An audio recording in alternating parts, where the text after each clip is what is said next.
오늘 저희에게 주시는 말씀 보도록 하겠습니다. 오늘 저희에게 주시는 말씀은 사도행전 23장 1절에서 11절 말씀입니다. 사도행전 23장 1절에서 11절 말씀을 한 절씩 나눠 읽겠습니다. 바울은 공회를 똑바로 쳐다보며 말했습니다. 내 형제들이여, 나는 오늘까지 모든 선한 양심으로 하나님을 위해 살아왔습니다.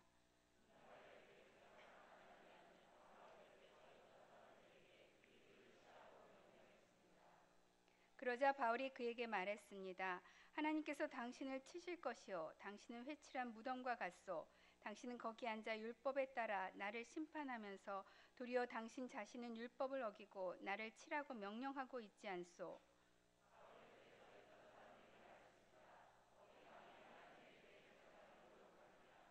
바울이 대답했습니다. 형제들이여, 나는 그가 대제사장인 줄 몰랐습니다. 기록되기를 내 백성의 지도자를 모욕하지 말라고 했으니 말입니다.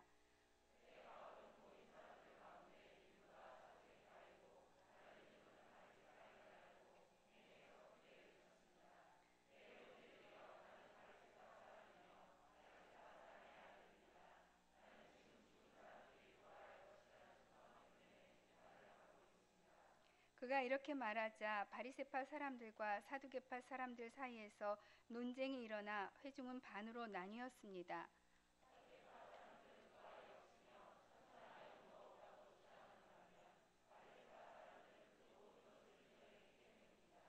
그래서 큰 소동이 일어났습니다. 바리새파 율법학자 몇몇이 일어나 격렬하게 논쟁하며 말했습니다. 우리가 보니 이 사람은 잘못이 없어. 혹시 영이나 천사가 그에게 말한 것이라면 어쩌겠소?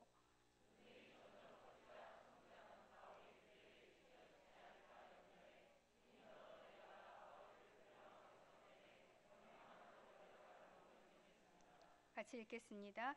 그날 밤 주께서 바울 곁에 서서 말씀하셨습니다. 담대하여라. 내가 예루살렘에서 나를 증거한 것 같이 로마에서도 나를 증거해야 할 것이다. 아멘. 사명자는 죽지 않는다라는 제목으로 서경남 목사님 말씀 전해주시겠습니다. 오늘은 최여린이 처음으로 예배를 참석한 날입니다. 여린이 우리 식구입니다. 그래서 이렇게 왔는데요. 부부가 이렇게 최준호 그리고 이주영 아기를 데리고 왔습니다. 너무나 아름답습니다. 우리 같이 기도할까요? 네, 주세요.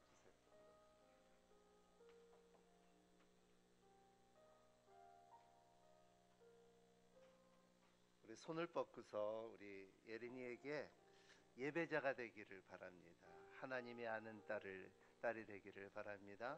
그리고 하나님께서 주시는 그 축복을 다스리고 그리고 축복을 받는 딸이 되고, 우리 부모님들에게 예린이가 가는 데마다 자랄 때마다 건강하게 자라고 그리고 하나님을 알고 알리는 가정이 되기를 축복합니다. 일로 가까이 오세요. 믿은 거 웃어요 자꾸. 그래 계속 웃고, 하나님 아버지 이 딸의 웃음을 멈추지 않게 해주시고 아니 항상 웃고 찬양하고 예배드리는 딸이 되게 하여 주시옵시고, 가는 데마다 축복의 통로가 될 수 있도록 주님께서 기름 부어주시고 잡아주시기를 바랍니다. 하나의 온 가족이 이 딸을 인하여 하나님 축복을 받게 하여 주시옵시고, 하나님 아버지 참 이 딸이 자라는 동안에 지식이 참 풍성해지며 그리고 또 마음속에 말씀이 참 아름답게 심어질 수 있게끔 허락하여 주시옵시고, 하나님의 은혜가 항상 산 가운데 머무는 은혜가 있게끔 축복하여 주시옵소서. 온 가정의 주님의 애림을 통하여 믿음의 지경이 넓혀 주시고 마음의 소원들을 다 이루어 주시옵소서. 아빠의 역할과 어머니의 역할에 성경적인 그 역할의 능력이 대대로 이루어질 수 있는 은혜 위에 은혜를 허락하여 주시옵소서. 예수님 이름으로 축복하며 기도하옵나이다. 아멘. 아멘.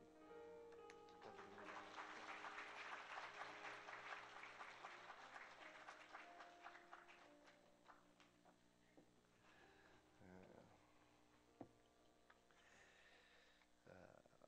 이 다음 주까지 우리가 학생들을 그랜 캐년을 보내거든요. 그래서 미국을 보내는데 이제 마감이 될 때입니다. 그래서 수원에서도 가고 부천에서도 가고 우리 캠퍼스도 가는데 지금 한 열 몇 명이 가는데 한 몇 자리가 남았다고 합니다. 그래서 여러분 가운데 가시는 뜻이 있으면은 다음 주까지 마감이 되니까는 저 그랜 캐니언 창조과학이 중요합니다. 갔다 옴으로 인하여 굉장한 도전과 그리고 창조주의 하나님이 흔들리지 않는 젊은이가 된다고 합니다. 우리 이 시간에 다음 주에는 다음 달에는 우리 느헤미야 공부를 생명의 삶을 통해서 공부하는데 느헤미야를 읽으면서 한동대를 이렇게 시작을 하시고 그리고 다시 맡아서 하셨던 김영길 총장님이 많이 아프십니다. 그래서 취장암으로서 지금 치료를 받고 있는데 우리 참 오늘 있기에 굉장히 중요한 지도자고 장로님이신데 우리 시간 한번 같이 하나님 앞에 하나님께서 치유해 달라고 같이 한번 통성으로 기도할까요? 하나님 아버지, 우리 김영길 장로님 위해서 기도합니다. 하나님 아버지, 하늘 문을 열어 주시옵시고 하나님의 신령한 손길을 경험할 수 있는 시간이 되게 하여 주시옵소서.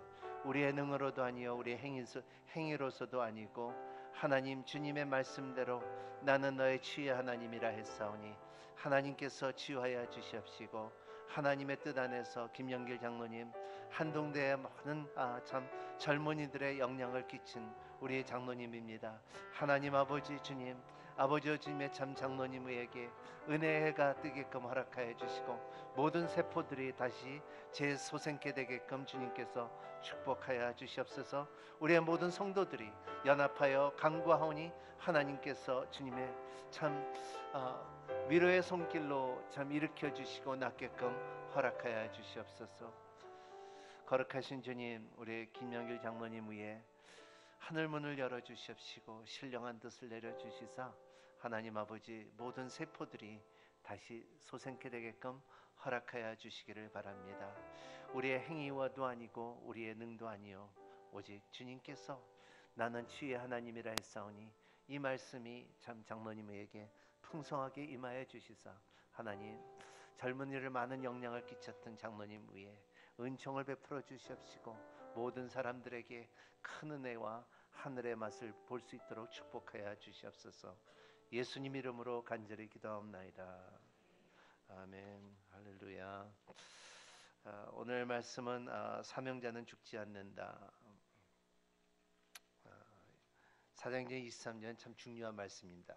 제가 매주마다 참 말씀을 전할 때마다 이 말씀은 굉장히 중요한 말씀이라고 말하지만은 오늘 말씀은 굉장히 중요한 말씀입니다. 여러분, 저와 여러분 가운데 참 굉장히 중요한 사건들이 일어나는 말씀이 되기를 바랍니다.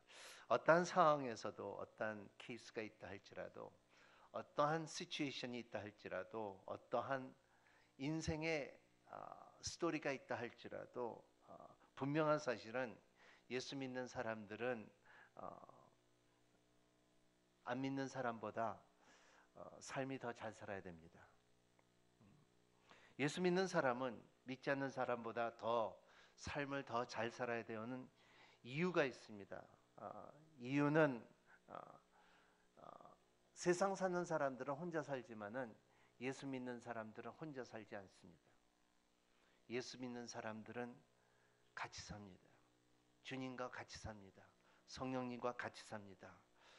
왜냐하면 예수님과 같이 살면은 인생의 전문이신 분을 믿고 살아간다고 믿는 사람들은 그가 인도할 것이고 그리고 그가 역사할 것이고 그가 우리를 세워줄 것이고 그리고 우리를 그의 뜻에 인도한다는 것을 승리하게끔 한다는 것을 믿고 사는 것이 믿는 사람들의 특권이고 능력이고 그리고 우리의 삶의 두 갈래 길 때마다 하나님께서 우리에게 인도하는 길을 열어준다는 것을 말하고 있습니다. 2000년 된 그 예수 이름, 2000년 된 성경, 모든 세상에 있는 지금까지 2000년 동안에 변화가 있고 바뀜이 있고 그리고 그 가운데 변질이 있지만은 주의 진리와 그리고 성경은 변함이 없다는 것입니다. 모든 시대와 문화와 민족과 삶의 지침은 성경 가운데서, 이러한 지침 가운데, 가르침 가운데서 우리가 확신하게 경험할 수 있는 것이 믿음이에요. 오늘 여러분과 함께 참 딱 꼬집어서 말할 수 있는 중요한 것에 성경에 있다 하면은 바로 이것이에요. 그것이 뭐냐면 여러분 가운데 우리가 이 두 가지를 할 수 있다 하면은 하나님께서 우리를 인생의 전문가이신 우리 주님께서 여러분 속에 분명한 인도함과 형통함을 준다는 약속을 할 수 있는 것이 두 가지를 딱 말씀할 수 있는 것은, 첫 번째는 뭐냐 하면은 위대한 계명이에요. Great Commandment라고 그러죠. Commandment는 두 단어로 같이 합쳐 있는 것에, 코라는 것은 가치라 그러고요. 만다멘트라는 뜻은 이것은 명령이라는 것을 말해요. 그래서 이런 것을 저는 계명이라는, 어명이라는 것을 같은 뜻인데, 이것이 뭐냐면 사랑하라는 거예요. 사랑하는 사람, 사랑할 수 있다고 하는 사람, 사랑의 능력이 있는 사람을 보면은 어떠한 힘보다도, 어떠한 세상의 힘보다도, 어떠한 능보다도, 어떠한 실력보다도 이길 수 있고 덮을 수 있고 일어날 수 있는 힘이 사랑의 힘이라는 것입니다. 그만큼 사랑을 소유하고 있는 사람들은 부족함이 없다는 것을 말할 수가 있어요. 이것이 우리가 흔히 들었지만은, 하지만은 그 사랑의 능력이 우리 가운데 드러날 때에 하나님께서 그 약속을 주시는 그 힘이, Great Commandment, 그 사랑의 능력이, 사랑의 열매와 사랑의 힘이 여러분의 열매를 맺기 시작할 때 여러분은 형통해질 것이고 축복을 받을 것이고, 그리고 더 나은 삶을 살 것이라고 저는 분명히 약속해 드릴 수가 있습니다. 두 번째 중요한 것은 뭐냐 하면은 위대한 사명입니다. Great Commission. Call라는 것은 같이 한다 그랬죠. 미션이라는 것은 우리가 사명을 받은 자. 그래서 함께 사명을 이루는 사건이 여러분 가운데 있기를 바랍니다. 이 사명이라는 것은 뭐냐면 하나님께서 우리에게 주신 일이에요. 너는 반드시 이거를 하라는 거예요. 너희는 그냥 놔두지 말라는 거예요. 제가 어저께인가 그저께인가 이렇게 음식을 먹었는데 누가 저한테 휴지를 딱 주더라고요. 밥풀이 물을 묻었다는 거예요. 밥풀이라는 거예요. 이거를 그러니까 줄 수 있는 것도 이것이 이러한 그냥 달고 다니면은 근데 이걸 띄어야 되잖아요. 그런 것처럼 우리는 사명이 있다는 거예요. 뛸 사명도 있고 휴지를 전해주는 사명도 우리 인생에 하나님 안에서 그 사명들을 발견하는 여러분이 되시기를 바랍니다.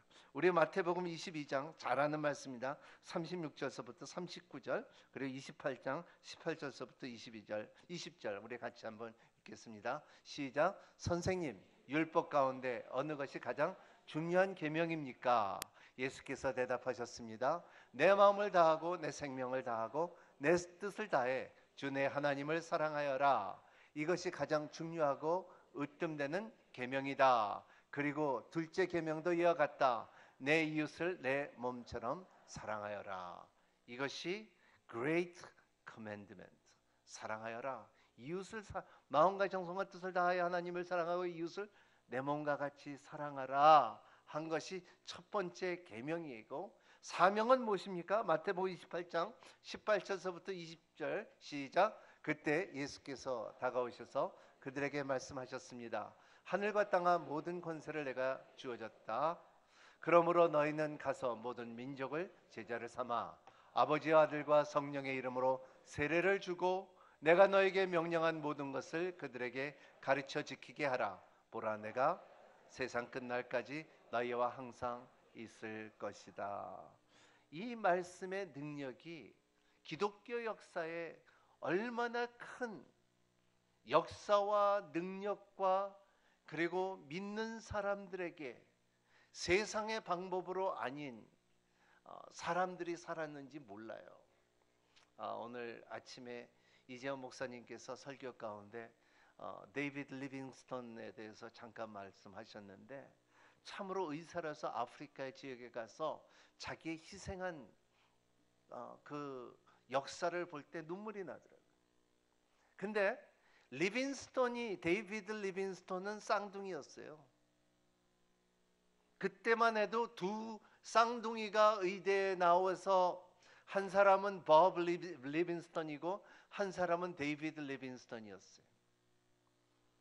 근데 법 리빙스턴은 굉장한 과학자였고 의사였고 그리고 영국의 유명한 의사계에서 유명한 법 리빙스턴이었어요. 동생은 그 쌍둥이죠. 데이비드 리빙스턴님은 뭐 별로 그렇게 사람들이 알아지지 않았는데 그는 주님의 말씀을 듣고 이 사명을 갖고서 아프리카 외지에 가서 복음을 전하고 그리고 그 복음 전하는 가운데 마지막에 말하는 것은 뭐냐면 내가 하나님께서 나에게 사명을 주신 감수하기까지 내가 죽을 수 있다고 말한 것처럼 그 마지막까지 순교를 당하는 아프리카에서 죽는 그 모습을 봤을 때에 지금으로 볼 때는 여러분 컴퓨터를 쳐보면은 법 리빙스턴의 컴퓨터 쳐보면 두 줄반이 안 나와요. 그렇게 유명했던 법 리빙스턴이지만은 하지만 그때 유명하지 않았던 데이비드 리빙스턴은 지금은 몇 페이지가 나올 수 있는 역사가 있다는 것입니다. 우리의 인생의 삶도 마찬가지입니다. 우리의 여러분의 삶 가운데 지금의 받은 사명이 언젠가는 큰 열매를 맺을 것이고 언젠가는 지금 여러분들의 받은 그 사명의 능력이 하나님의 나라를 선포하며 해같이 빛날 것이라고 믿는 여러분이 되시기를 바랍니다. 그만큼 자신이 받은 사명을 완수할 수 있는 사람은 위대한 사람이에요. 우리는 삶의 목적에 대해 언제나 분명하게 설명할 수 있는 우리가 돼야 된다고 말하고 있습니다. 이 땅에 와서 어떻게 살다가 갔는지 명확한 소망을 갖고 있어야 합니다. 여러분의 삶의 소망과 사명이 무엇인지 정리하는 여러분이 되시기를 바랍니다. 그러면 사명이 무엇이냐 하면은 예수님과의 상관없는 일에 인생을 허비하는 것이 사명이에요. 사람들은 예수님과의 상관없는 것에 인생을 허비하게 보내요. 어떤 사람은 저한테 그러더라고요. 이번 주에 제가 만난 분을 한 분이 이렇게 전도하면서 말하는데 전 선생님 저는 인생의 목적은 골프에 싱글 치는 것입니다. 제 인생의 목적은 매덕을 만드는 것입니다. 저 인생의 목적은 이쁜 여자하고 결혼하는 것입니다.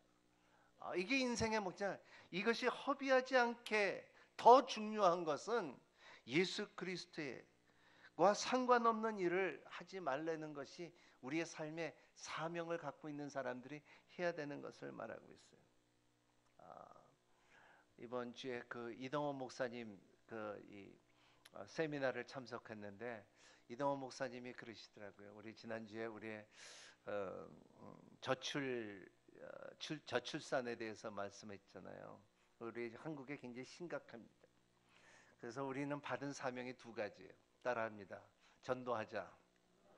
전도 못하면 애들 낳자. 잘하셨습니다. 잘나셨습니다. 전도하기 싫으면 애 낳아야 돼요. 그렇기 때문에 젊은이들 빨리 결혼들 하고 그리고 애 낳는 우리가 되기를 바랍니다. 그렇기 때문에 이 모든 것이 이 안에 세상의 사랑이라는 이것을 깨달은 것은 뭐냐면 세상의 사랑은 추상적이에요. 여러분 나는 뭐 어떻게 사랑하고 나는 우리 사랑은 뭐 죽을 때까지 같이 간다고 하지만 그거는 다 추상적이에요. 여러분 결혼할 때 보면은 영원히 사랑할 것 같은데 그렇지가 않더라고요. 여러분 진짜 사랑이라는 것은 real love is the love of God. 진짜 사랑이라는 것은 하나님의 사랑이라는 거예요. 요한일서 4장 8절 말씀은 하나님은 사랑이다. 이 사랑을 우리가 알 때에 우리는 그 사명을 알기 시작한다는 것입니다. 그래서 헨리 나운이 이렇게 말씀했죠. 참 우리의 사명은 사람들이 여러분들을 만났을 때 예수를 생각하는 것이 사명이다. 여러분들을 만났을 때, 사람들이 여러분들을 만났을 때 그 사람의 그 사람 뭐 이쁘다, 그 사람 잘생겼다, 그 사람 옷 잘 입었다, 그 사람 눈썹 진하다, 이거가 아니라 그 사람을 생각할 때에 예수님을 생각나는 우리가 되기를 축원합니다. 저를 만났을 때 예수님을 생각하는 여러분이 되시기를 바랍니다. 허슨 테일러도 이렇게 말했죠. 이 사명의 선택은 대상이 아니라 순종의 대상이다. 제가 번역했는데요. The Great Commission is not an option to be considered. It's a command to be obeyed.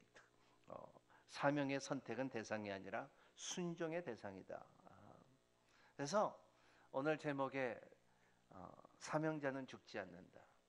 이러한 사명을 받는 여러분이 되시기를 바랍니다. 사명을 갖고 있는 여러분이 되시기를 바랍니다. 이 사명이 알면은 인생의 목적이 있고, 그리고 사명을 알면은 여러분의 소망이 있을 것이고, 그리고 사명이 있으면 여러분의 인생에 방향이 생긴다는 것을 믿으시길 바랍니다.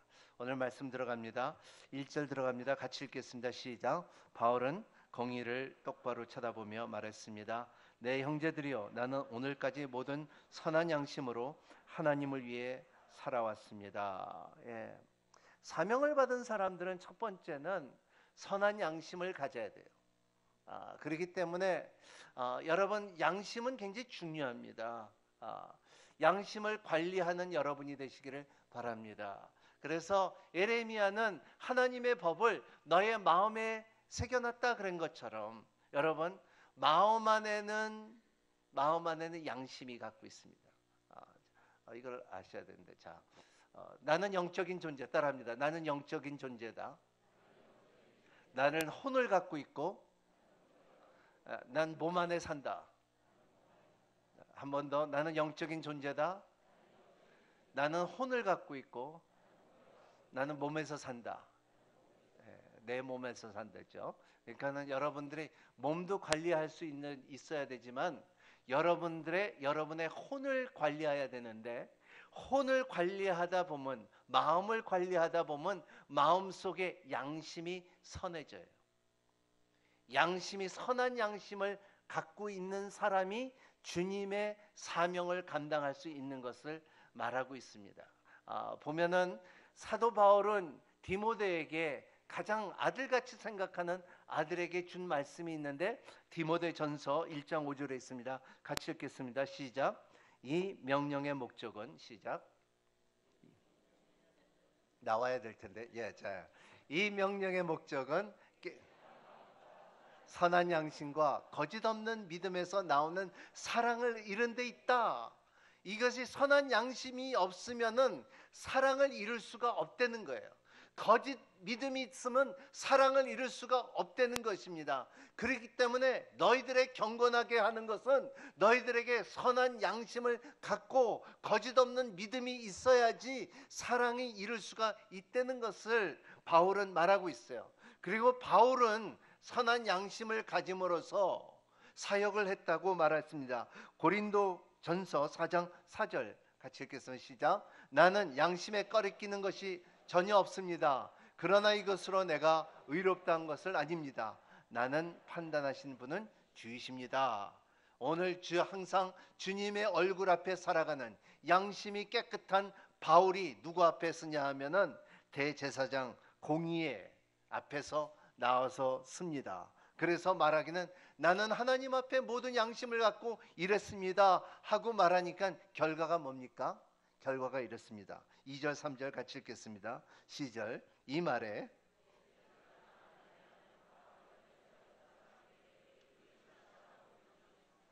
그는 하나님의 당신을 치실 것이요 당신이 당신은 거기 앉아 율법에 따라 나를 심판하면서 도리어 당신의 자신의 율법을 여기고 나를 잘하고. 네, 여기는 나는 선한 양심으로 이렇게 사역을 했는데, 그러자 대제사장은 말하는 것은 입을 치라고 말해서, 여러분이 입을 치면은 괜찮아요. 근데 딴 사람이 여러분이 입을 치면 대단히 기분 나빠요.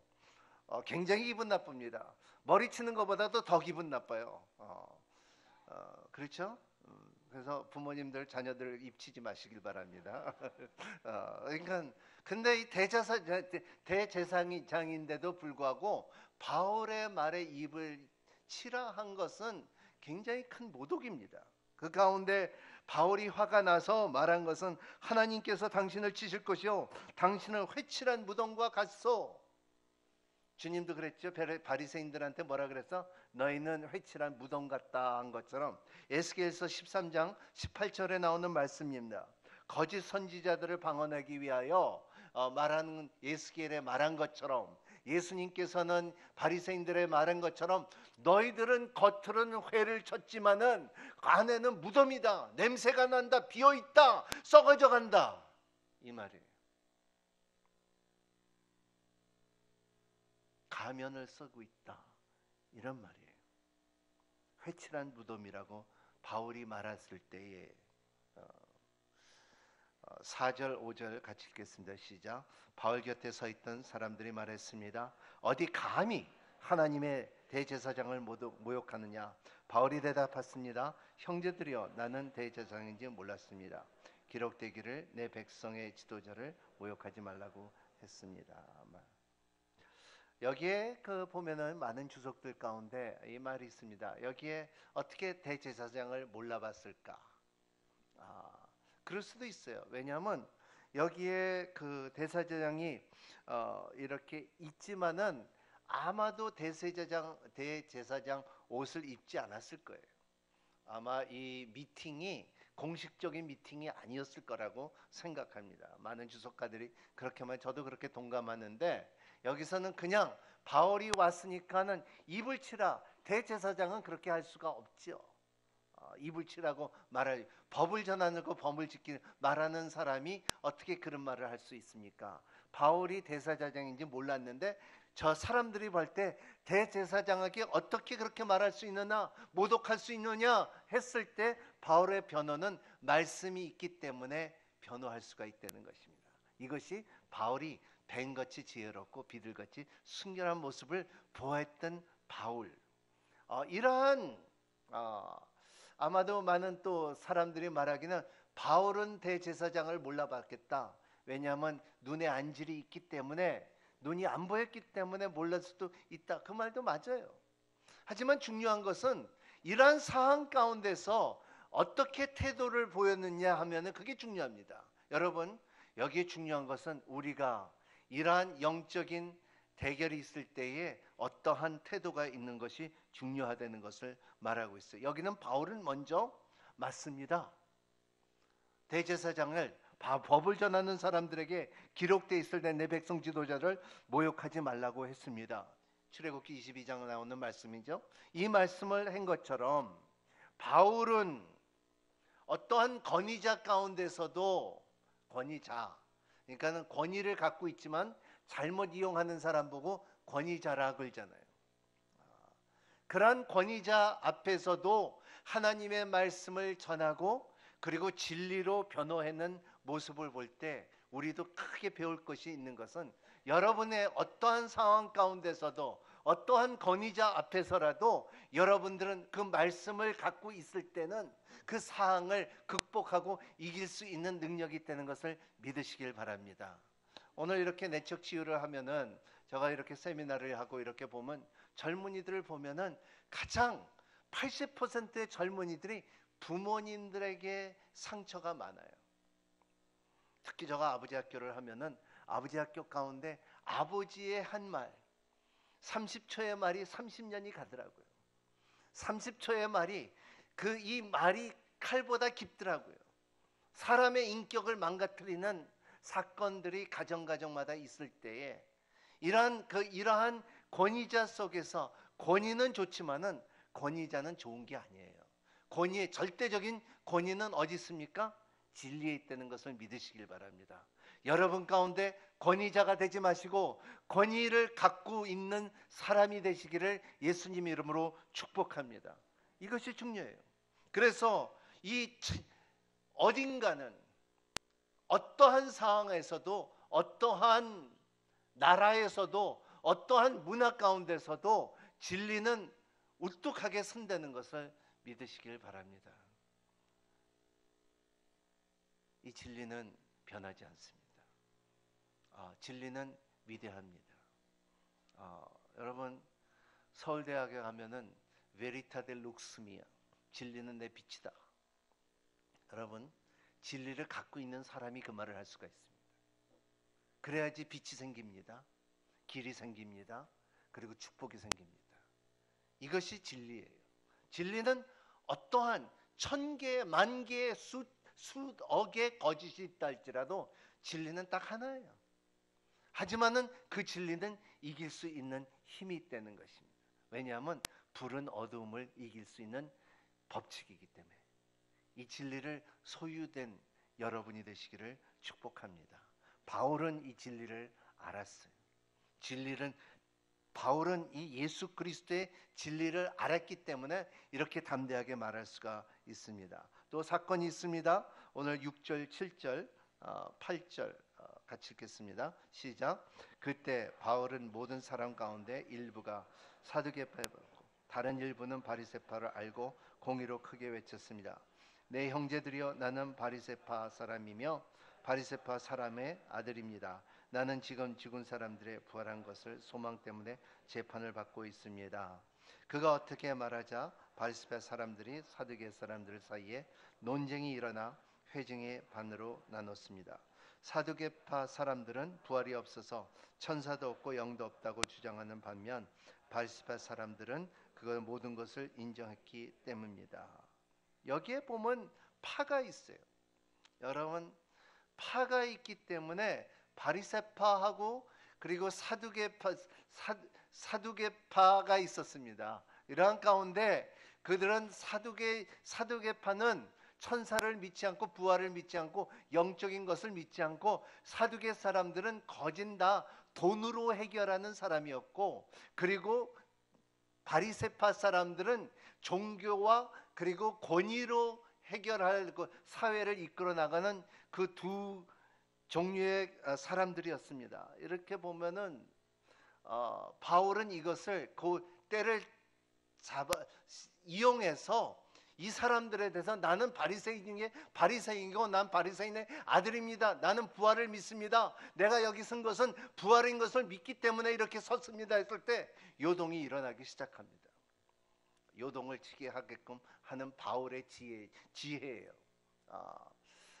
저는 이렇게 보면은 요동을 이렇게 칠 때도 있고 요동을 피할 때도 있고 요동을 일으키지 않을 때도 있어요. 이러한 지혜를 갖는 여러분이 되시기를 바랍니다. 제가 그랬죠? 뱀같이 뭐라 그랬어요? 지혜롭고 비둘기같이 숨겨라라. 이러한 순간순간마다 이러한 지혜가 있기를 바랍니다. 제가 이렇게 보면은요, 저는 남미에서 살았는데 남미에 가서 누구 축구대에서 누구 편 들면 큰일 나요. 총 맞아요. 칼 맞아요. 그래서 그래, 다 좋다, 너희들이 이겼다, 할렐루야 하고, 할렐루야는 아니지만 그냥 좋다 그러고, 영국에도 마찬가지예요. 거기는 웨일스 있고 영국 있고 그리고 또 북쪽에 놀트 아일랜드도 있고, 그래서 그 네팔 가운데 누구 편 들면은 싸매요. 바울도 저기 쌈을 붙인 것 같아요 여기.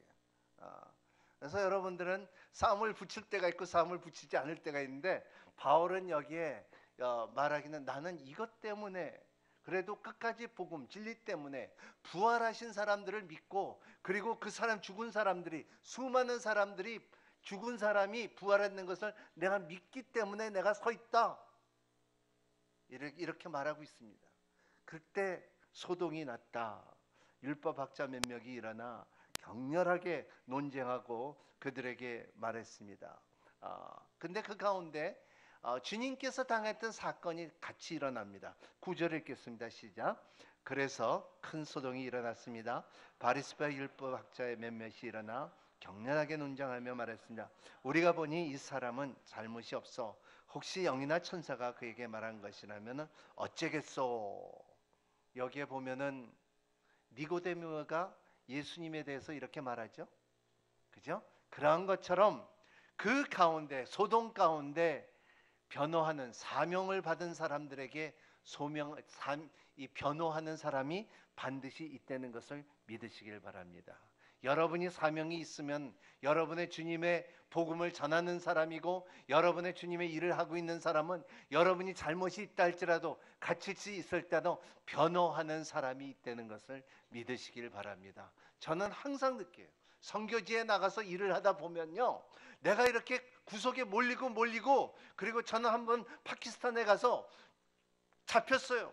잡혔는데 밀려서 내가 뺄 수가 없고, 내가 말 한 번 잘못하면은 총살당할 수 있는 사건까지 갔는데, 그때 전 영어를 잘하죠.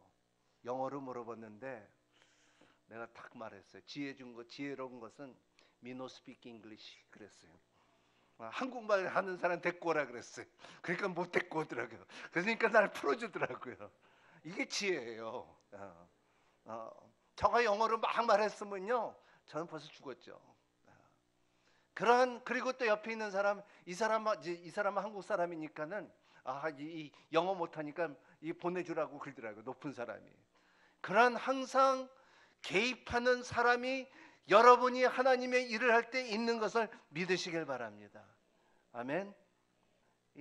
사명자는 죽지 않아요. 그래서 사명을 받은 사람은 죽지 않습니다. 그래서 또 거기에 안토니오 호세라고 이 천부장이라는 분이 있는데, 이분이 또 바울을 보호하는 것이 다음 주에 우리가 나눌 것 같은데요. 그런데 이러한 보호하는 사람이 반드시 여러분 가운데 사명을 감당할 때 있다는 것을 믿으시길 바랍니다. 따라합니다. 나를 도우신 친구가 반드시 있다. 네, 그거를 볼 수 있는 여러분이 되시기를 바랍니다. 또 한 사람이 있습니다. 여러분, 사명자는 반드시 누릴 수 있는 특권이 있어요. 그게 뭐냐면 11절에 있습니다. 같이 읽겠습니다. 시작. 그날 밤 주께서 바울 곁에 서서 말씀하셨습니다. 담대하여라. 내가 예루살렘에서 나를 증거할 것이 로마에게도 나를 증거할 것이다. 사명자는 예수님을 만나는 기쁨이 있습니다. 그날 밤, 소요가 있었던 그날 밤에 주님이 환상 중에 바울에게 나타나서 말씀하십니다. 주께서 바울 곁에 서서 말씀하셨습니다. 신앙이라는 것은 관념이 아닙니다. 바로 영적인 실제예요. 바울이 그 해박한 율법 지식으로 예수님을 발견할 것이 아닙니다. 바울은 한 인간의 도덕이고 윤리적인 태도나 선행이나 이런 것으로 예수님을 만난 것이 아니에요.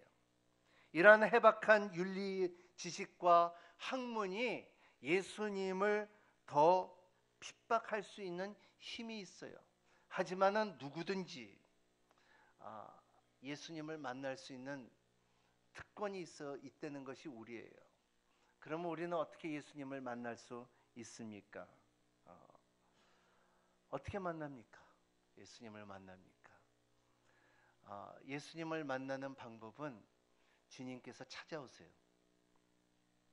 주님께서 찾아오시는 그때를 아는 여러분이 되시기를 바랍니다. 주님께서 반드시 여러분의 인생에 여러분이 잘 살면, 오래 살면 70이고 장수하면 80인데 더 많이 사는 사람도 있기를 바라지만은, 하지만 여러분이 죽기 전에 주님께서 반드시 여러분을 찾아온다는 것을 믿으시길 바랍니다. 그 가운데 여러분 주님은 언제 찾아와요? 여러분이 도박할 때 찾아오지 않아요. 여러분들이 술 마실 때 찾아오지 않고요. 카바레에서 춤출 때 찾아오지 않고요. 그 여러분들이 극장 볼 때 찾아오지 않고 드라마 볼 때 찾아오지 않아요. 여러분 그렇지 않아요.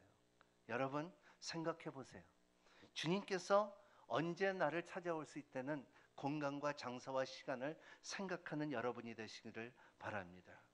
왜냐하면 우리가 먼저 하나님을 사랑한 것이 아니라 하나님께서 우리를 먼저 사랑하셨기 때문에 주님께서 찾아오세요. 여러분, 아들하고 싸만 아버지 있어요? 아들하고 나 진짜 대통 싸맨다. 한번 아버지들 손 들어보세요. 내가 좀 보게요. 있어요? 저는 싸맸어요. 없어요? 저만인가요?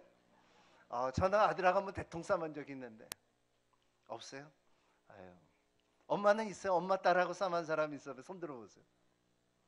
이은재 목사님 푹 올리세요. 그냥 여러분들 안 올리네.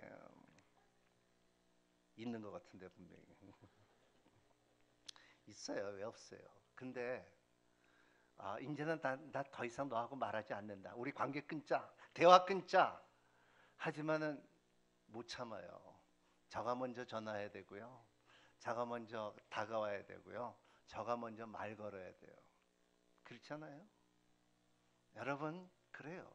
하나님도 마찬가지예요. 여러분, 하나님이 여러분들을 먼저 찾아온다는 것을 항상 아는 여러분이 되시기를 바랍니다. 우리가 예수님을 만났을 때 그러면 우리가 너무 감격해요. 하나님, 어떻게 나 같은 사람을 구원해 주십니까? 어떻게 나 같은 사람을 위하여 당신의 아들 십자가에 죽게 하셨습니까? 웬 사랑입니까? 하며 감동하는 것이, 이것이 예수님을 만날 때 일어나는 동일한 전 세계 600만만의 인구가 그렇게 느꼈으면 좋겠어요. 오늘 11절에 보면은 이 편이 참 좋아요. 이 편이 그날 밤 주께서 바울 곁에 서서 말씀하셨습니다. 11절. 그날 밤 주께서 바울 곁에 서서 말씀하셨습니다. 우리 바울 곁에 서서 말씀하셨습니다. 거기다 바울 대신 우리 이름 한번 넣어볼까요?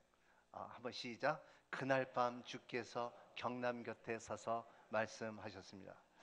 기분 좋잖아요. 한 번 더. 그날 밤 주께서 경남 곁에 서서 말씀하셨습니다. 이런 사건이 있으면요, 여러분의 인생의 혼돈이 끝이에요. 이런 사건이 있으면요, 여러분의 인생의 목적과 방향이 끝이에요. 다 해결된 거예요. 여기서 그날 밤 주께서 바울 곁에 서서, 얼마나 이 말이 위로가 되는지요. 여러분, 병상에 누워있는 사람이 있을 때 강한 사람이 옆에 가 있으면 위로가 돼요. 의사가 가 있으면 위로가 돼요. 아프고 힘들 때, 저는 어렸을 때 아프고 했을 때 항상 우리 어머니는 그걸 갖다 줬어요. 백도 간짐에 갖다 줘갖고 이제 툼해가지고 그때 낭방 난 것 같아요. 근데 지금 생각하면 그 백도가 중요한 것이 아니라 어머니가 옆에 있다는 거예요. 여러분, 여러분의 아플 때 어머니가 옆에 있다는 것이, 바울도 마찬가지. 지금 온몸을 찢어놓고서 그리고 죽일까 말까, 그리고 그 전에 말씀을 보면은 이 사람은 땅 위에 존재할 사람이 아니라고 죽이려고 하는 바울에게 주님께서 다가오셔서 곁에 서서 말씀하셨습니다. 두 가지 말씀하셨어요. 첫 번째는 담대하라. Don't be afraid. 담대하라. 이 담대하라는 나는 한 번으로 이루어지는 것이 아니라 이것은 동사로 써져 있어요. 담대하여라. ing가 붙어 있어요. 계속 담대하여라. 왜냐하면 내가 세상 끝날까지 너와 함께 하리라. 이 담대하여라. 이 음성을 듭니다. 옆에 서서 주님께서 이 말을 할 때. 두 번째는 또 두 번째 사명을 줍니다. 그게 뭐냐면 내가 예루살렘에 나이를 증거했던 것 같이 로마에게도 증거해야 된다 하고 하셨습니다.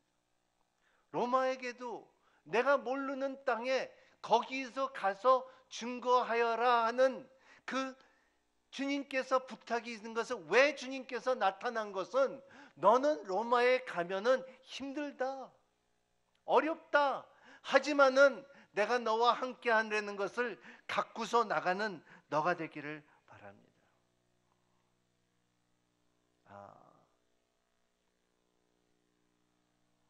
말씀을 정리합니다. 첫 번째, 주께서 놀라운 계획을 세우시고 바울을 연단시키고 인도하신 사실입니다.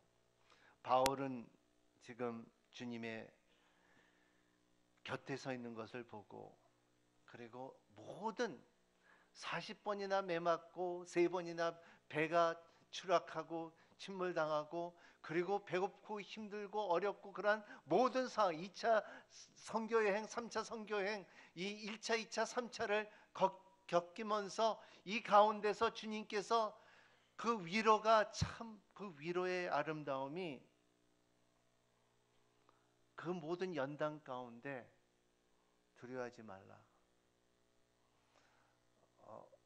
이 두려워하지 말라는 말이요, 이 말이 천지를 창조한 말이에요. 두려워하지 말라는 말이 십자가의 마지막에 다 이루었다는 말이에요. 같은 말이에요. 같은 사람의 말이에요. 그 말이 두려워하지 말라 하면서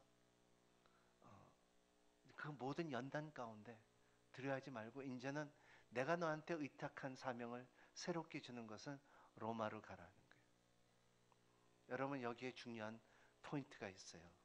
여러분, 하나님은 위로의 하나님이십니다. 여러분, 어떠한 연단이 있다 할지라도 하나님께서는 그 연단 끝에 여러분들을 축복시키고, 그리고 여러분들이 인도할 것이라고 저는 확실하게 믿습니다.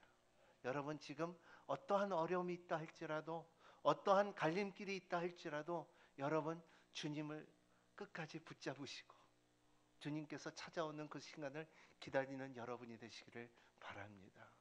그리고 주님께서는 할 수가 있지만은 여러분들에게 부탁하는 것이 있을 거예요. 주님께서는 이 세상을 이처럼 사랑하사 독생자를 주셨고, 그리고 모든 사람들에게 구원을 이루기를 원하는 뜻이 있지만은, 능하신 천사와 그리고 세력으로 하지 않고 우리를 통하여, 예수의 몸을 갖고 있고 피를 갖고 있고 호흡을 갖고 있는 사람을 통하여 복음을 전하기를 원했던 하나님의 뜻을 바울이 부탁합니다. 너는 이제 예루살렘에서 나를 증거했듯이 로마로 가라는 거예요. 여기 보면 로마로 가라는 것은 주국으로 가라는 거예요. 목배임을 당하러 가라는 거예요. 여러분, 그럴 때가 있어요. 부탁이 있을 때가 있어요. 그게 사명자의 길이에요. 이것을 안다 하면은요, 천국은 여러분 거예요. 여러분, 진리는 여러분 속에 가득 있고 떠나지 않을 것이라고 말하고 있습니다. 우리는 알아야 돼요. 항상 여기가 인생의 종착역이가 아니라는 것입니다. 여러분, 여행을 가도 돌아갈 것이 있는 사람은 여행이 즐거워요. 그렇죠? 근데 여행을 가도 돌아갈 것이 없는 사람은 그 여행은 고통이고 고난이고 순례의 길이에요. 우리는 반드시 돌아갈 것이 있다는 것입니다. 우리에게도 고향이 있다는 것입니다. 내가 내 본질, 내 영이 있을 곳에 고향이 있다는 것을 믿으시길 바랍니다. 마지막으로 오늘 왜 이렇게 환상 속에 나타나서 바울에게 말씀하셨을까요? 구체적으로 이렇게 말씀하신 이유는 내가 감당하지 못한 사명을 내가 부탁한대요. 여러분, 내가 돈으로, 내가 능으로, 내 방법으로 사역을 감당할 수 있다면은 그것은 주님께서 나에게 부탁하지 않았을 거예요. 하지만은 아까 말한 것처럼 commandment, 콜라는 것은 가치예요. 만다멘트는 명령이에요. 코미션이라는 것은 미션을 받은 사람 같이 미션을 한다는 게 주님과 함께 미션을 이룬 사명을 받다는 것을 말하고 있어요. 로마는 바울은 목배움을 받았지만 하지만은 주님께서 끝까지 같이 계셨어요. 아마도 바울같이 천국에 가는 길이 아름다운 길이 없어질 거라고 생각합니다. 이것이 사명자는 안 죽는다는 것입니다. 목숨은 끊어져도 영 생명이 있기 때문에 생명은 이어지는 fact, 사건이라는 것을 믿는 모두 우리가 되기를 바랍니다. 분명히 여러분 삶 가운데 주님이 찾아오실 날이 있습니다. 찾아오시고 여러분들을 위로해 주시고 여러분들의 방향을 제시하시고 여러분의 금성을 들을 수 있다 하면은 창조주의 하나님, 구원의 하나님, 심판의 하나님, 삼일째 하나님을 확실하게 아는 때가 있을 것이라고 믿으시길 바랍니다. 그리고 이 세상에서 살지만 이 세상은 여러분의 땅이 아니라 이 세상에서 살고 있지만 여러분의 시민권은 하늘에 있다는 것을 믿고 사는 여러분이 되시기를 예수님 이름으로 축복합니다. 기도하겠습니다. 거룩하신 주님, 감사와 찬양을 드립니다. 오늘도 주신 말씀을 잘 간직하며 우리의 사명자로서 잘 주님의 코미션을 잘 감당하는 자들이 될 수 있도록 축복하여 주시옵소서. 예수님 이름으로 기도합니다.